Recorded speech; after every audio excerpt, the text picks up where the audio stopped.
Hello everyone, this is Faith at Faith and Books. How are you doing? If you hear crows in the background, for some reason the crows are going really crazy back here, but for now it's pretty quiet. Those are my chickens, if you can hear them. Anyway, it's been over a week since I made my last video. It was quite a time.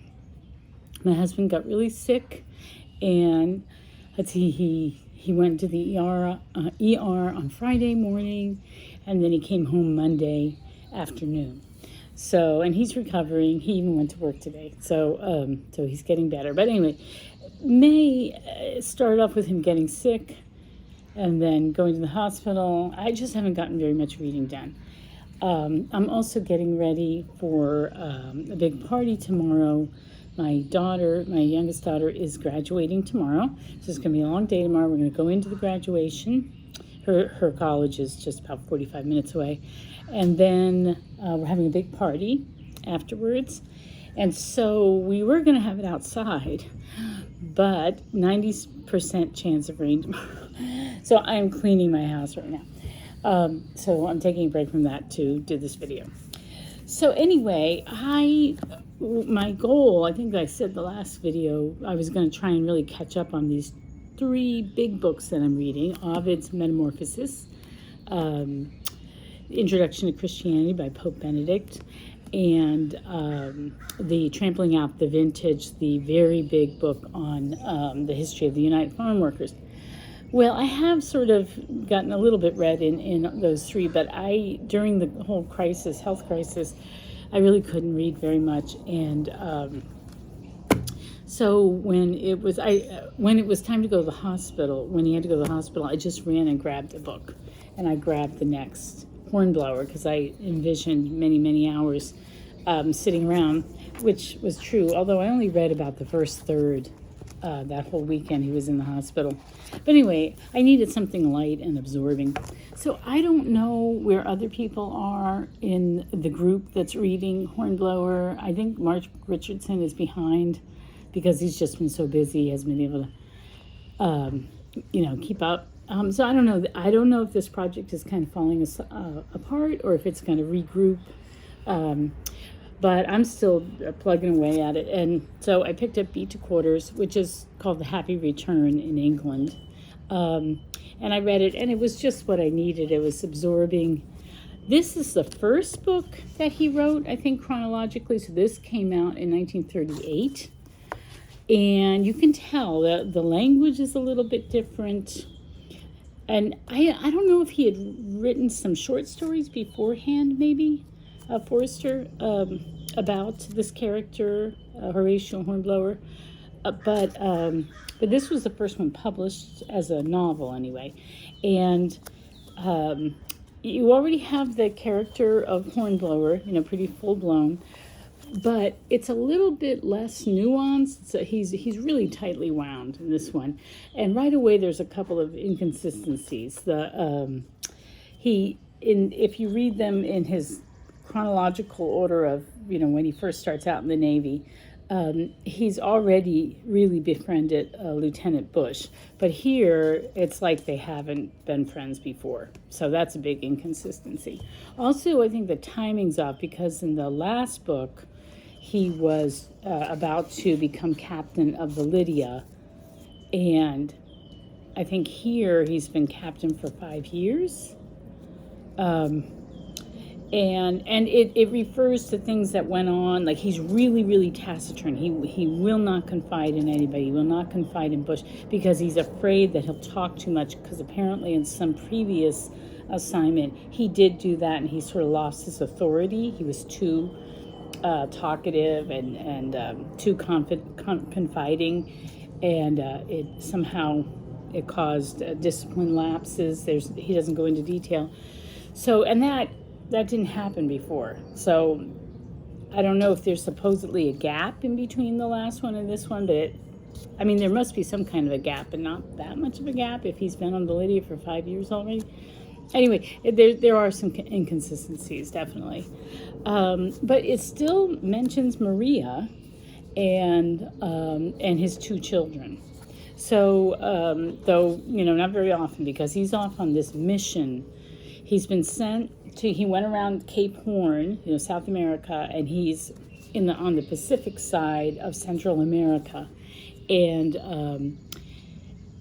he's supposed to be helping out because right now during the Napoleonic Wars, when this book starts out, Spain is allied with France, and so his mission is to go and help this rebel who's trying to throw off the colonial Spanish. So he gets there, and the guy's named El Supremo, and he's absolutely barbarically insane. And so Hornblower has to deal with all the issues that come from that. Then he finds out that while he was doing all this, really endangered and weird stuff,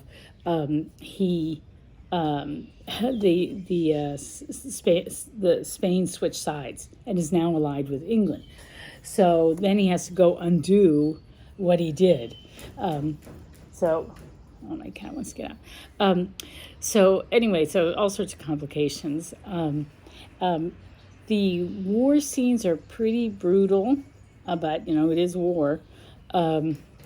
Not too graphic though. I think that Forster is good about that. He doesn't get too graphic for me, but at the same time you can sense the horror, and the physical fear and the terror of war. But he's not too graphic about it. And there is technical stuff about sailing, and I just sort of let that stuff go right over my head. I still don't know what a jibe is, or I'm not sure about all these terms, the jeers and all kinds of things. I just know things are happening, and that Hornblower is being really clever about it all. And he's a very good navigator. He's excellent. His men adore him, even though he's always snapping at people. Like, that's what it always says. I mean, that was the word that they use the most whenever Hornblower speaks. He snaps at people. So he's very tensely wound. And he's still impoverished. He still has never gotten any prize money.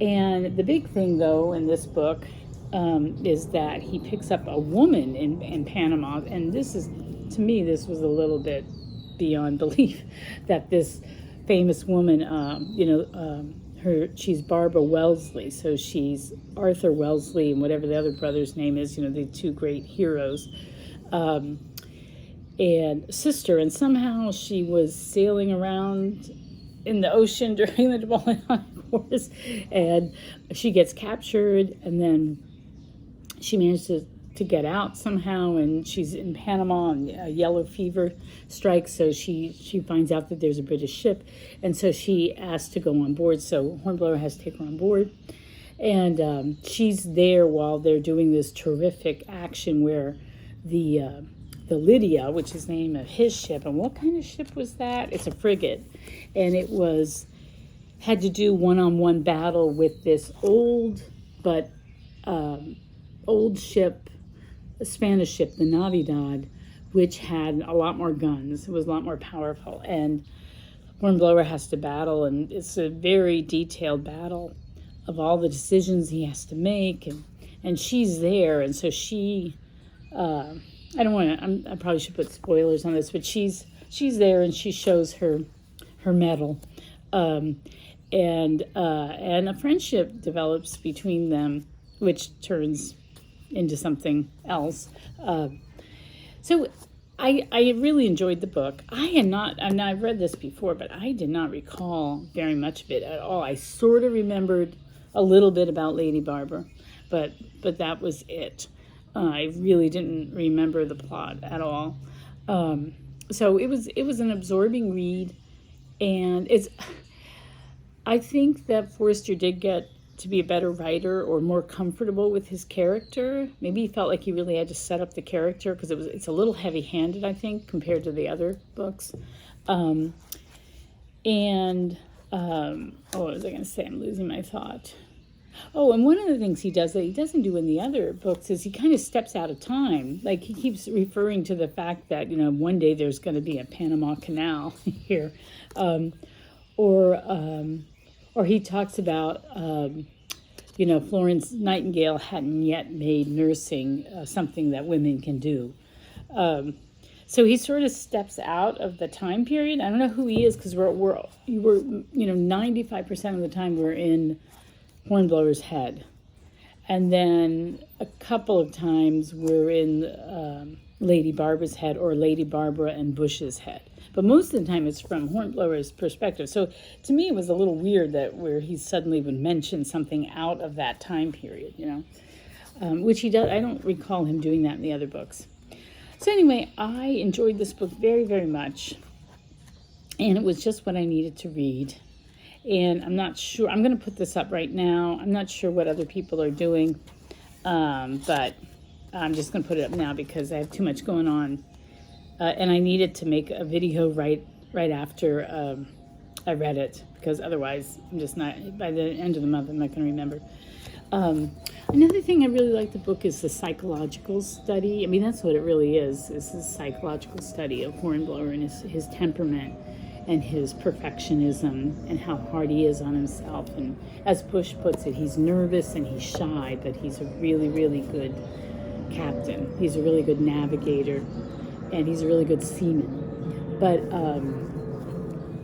I like that after all this stuff has happened, all this really traumatic stuff has happened, he goes through almost like a depression, which I think you would. And so for a few weeks, and people are worried about him, or maybe it was for a few days, people were worried about him because he just had to grieve everything that had just gone on and process it, because it's very traumatizing.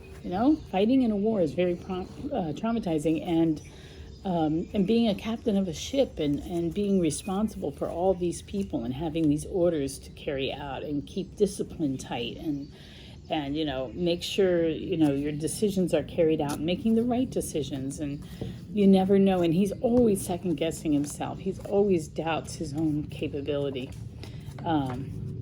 So it was a good book. I enjoyed it. I'm glad I finally finished the book in May, and I'm going to go on to other things. Yeah, I think I'm going to read the second book in the Corfu trilogy. I'm kind of in the mood for that. And then maybe at the end of the month, I'll try to read The Inheritors. I think that, I don't know what people are doing with that group read either. It seems like things are off schedule. So, all right, well, that's enough from me, enough babbling. I hope you're doing well, and happy reading. Bye.